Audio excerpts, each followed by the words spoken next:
बहन जी ने अपने जन्मदिन पर एक प्रेस कॉन्फ्रेंस में कर दी ऐसी बात कि सबके उड़ गए होश। कहा अकेले अपने बलबूते पर ही लड़ेंगे चुनाव।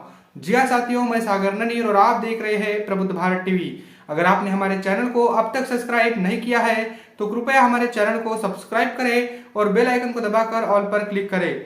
साथ ही हमारी इस रिपोर्ट को अपने दोस्त परिवार और रिश्तेदारों में शेयर करना भी ना भूलें। दरअसल आपको बता दूं कि आज बसपा सुप्रीमो का जन्मदिन था और इस जन्मदिन को देश भर में बसपा के कार्यकर्ताओं ने बसपा सुप्रीमो के जन्मदिन को जन कल्याणकारी दिवस के रूप में मनाया। साथ ही पार्टी को आर्थिक सहयोग भी दिया। आपको बता दूं कि बसपा सुप्रीमो ने आज सुबह 11 बजे एक प्रेस कॉन्फ्रेंस की और जिसमें जिन जिन लोगों ने उन्हें शुभकामनाएं दी, मतलब जन्मदिन की, तो उन्होंने आभार व्यक्त किया। साथ ही गठबंधन को लेकर एक बहुत बड़ी बात भी उन्होंने कही। आपको बता दूं कि बसपा सुप्रीमो ने कई दिनों पहले ही अकेले अपने बलबूते पर चुनाव लड़ने की बात कही थी। ऐसे में बीच बीच में ये खबरें आ रही थी कि हो सकता है कि बसपा इंडिया गठबंधन में शामिल हो, लेकिन बसपा सुप्रीमो ने आज इस जितने भी ये अटकलें भरी खबरें थी, इन सभी खबरों को ब्रेक लगा दिया है, पूरा ब्रेक लगा दिया है और कहा है कि हम अकेले अपने बलबूते पर चुनाव लड़ेंगे।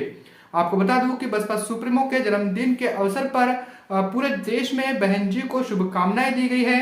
हर एक राज्य में बसपा ने अपने गांव देहातों में बूथ स्तर तक प्रोग्राम कर बहन जी का जन्मदिन मनाया है। बसपा सुप्रीमो ने आज की प्रेस कॉन्फ्रेंस में तमाम उन बातों को कहा जो सवाल बसपा सुप्रीमो को लेकर उठ रहे थे। उन सभी सवालों का उन्होंने जवाब दिया। आज के इस प्रोग्राम को हम अपनी व्यस्तता के कारण आपको नहीं बता पाए, लेकिन आपको बता दूं कि कल हम एक सिलसिलेवार अलग अलग रिपोर्ट में बसपा सुप्रीमो ने क्या कुछ कहा, इसकी पूरी खबर हम आपको देंगे। बसपा सुप्रीमो ने गठबंधन को लेकर क्या कुछ कहा, साथ ही ईवीएम पर उन्होंने क्या कहा और अखिलेश यादव को गिरगिट क्यों कहा, सभी बातों पर हम अलग अलग से चर्चा करेंगे, अलग अलग रिपोर्ट में हम बताने का काम करेंगे।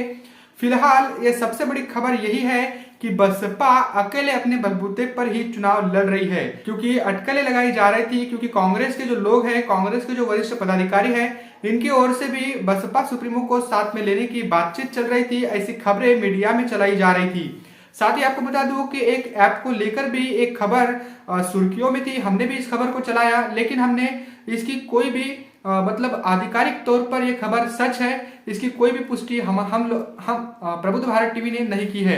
आपको बता दूं कि बसपा सुप्रीमो ने आज अपने जन्मदिन के अवसर पर मतलब ऐसे कोई भी ऐप को लॉन्च नहीं किया है, लेकिन उन्होंने मेरे संघर्षमय जीवन एवं बीएसपी मूवमेंट का सफरनामा इस किताब का उन्होंने विमोचन किया है और हर साल के तरह ही उन्होंने अपने जन्मदिन को मनाया है, पूरी सादगी से मनाया है और आने वाले दिनों में बसपा जो है वो अकेले अपने बलबूते पर चुनाव लड़कर देश की जो राजनीति है इसको प्रभावित करने का काम करेगी। ये भी बड़ी बात उन्होंने कही है। इस खबर में हम इतना ही बताएंगे कि बसपा ने अकेले अपने बलबूते पर लड़ने की जो बात कही थी, बसपा सुप्रीमो ने जो बात कही थी, उस पर अब पूरी तरीके से मुहर लग गई है। वो ना कांग्रेस के साथ जाएगी, यानी ना इंडिया गठबंधन के साथ जाएगी और ना ही एनडीए गठबंधन के साथ, और अकेले अपने बलबूते पर महापुरुषों के विचारधारा को लेकर चलने का उन्होंने संकल्प लिया।